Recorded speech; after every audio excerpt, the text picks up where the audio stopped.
this day. Welcome back. We're starting to get a fair few grumbles from you about customs charges on stuff you're buying on the internet. You're asking how come you're getting paid for GST and duty and stuff when it's never happened before? And how do they make up those charges anyway?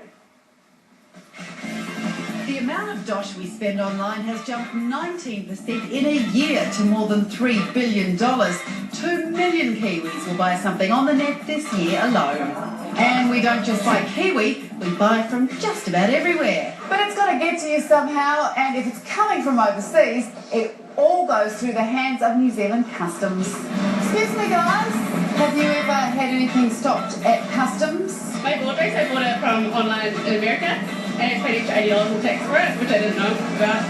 No, but my friends have. And I had to pay the customs for the GST as well. All goods coming into the country are subject to GST, and as we speak to customs duty, it varies from product to product. But sometimes you do get away with it, and your package arrives within days. Other times you get told There'd be customs duty, $23.19 GST, $39.44. an import transaction fee, $22 GST on the import transaction fee, $3.30, and there might be a biosecurity fee in addition to that. which totals $101.41.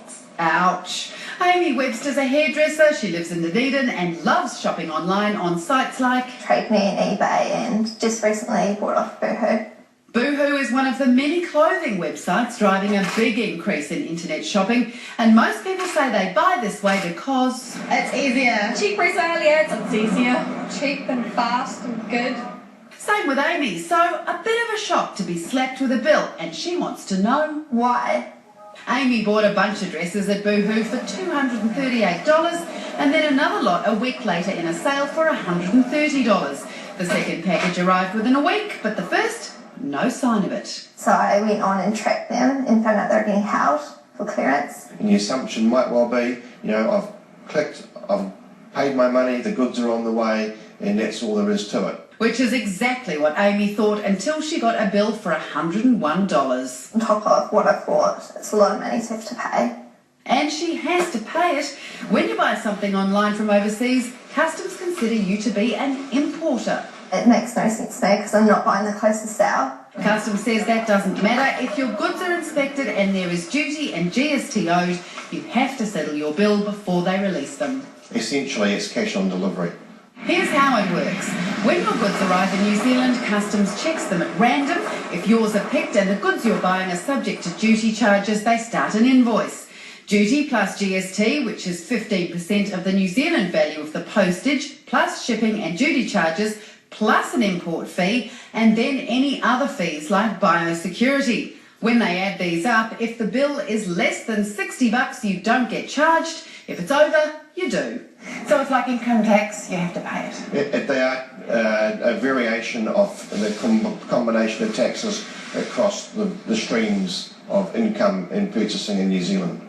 Amy reckons 42%, which is what they're asking her to pay, is way too much. I think they really need to lower the fee. There's a lot of charges on there, like biosecurity fees and transporting fees that I don't think should be on there. We have some sympathy with people obviously paying customs charges and that, but the duty and GST is levied by New Zealand government and we enforce the rules.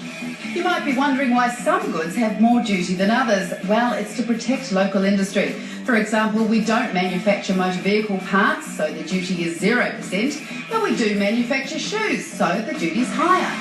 Where does it all go?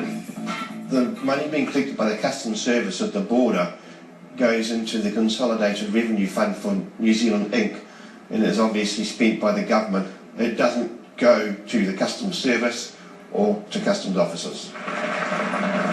None of this is of any comfort to poor old Amy, who's trying to save for her uncle's wedding in Bali. The dress she wanted to wear to the wedding is still being held by customs. Yeah, I'll give another couple of weeks, otherwise I'm going to have to pay the duty. Amy's been treated like any other person importing goods into New Zealand on an individual basis. In this particular case, it's over the de minimis and the money is payable to the New Zealand government. Now, you might have heard of the magic number. If the price of your order is below around $400, you won't get pinged for GST and customs. Not true, unfortunately. It's a bit of a myth, as the magic number will change depending on factors like which tariff applies to the product you're buying and even the exchange rate. There are too many factors to explain here. You can work it out from the information on the Customs website, but a warning, you might need a spreadsheet and it makes your brain hurt. Before we go, a reminder to keep